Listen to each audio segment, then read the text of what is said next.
ऐं ग्लौं ऐं नमो भगवति वार्ताळि वार्ताळि वाराहि वाराहि वराहमुखि वराहमुखि अन्धे अन्धिनि नमः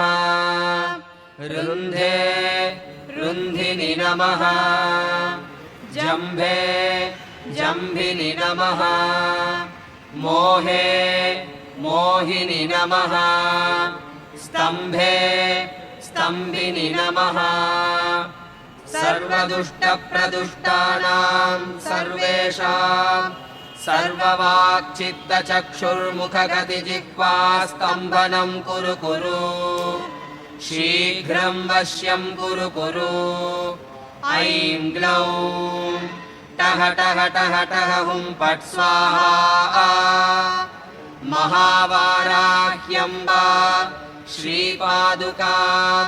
पूजयामि नमः।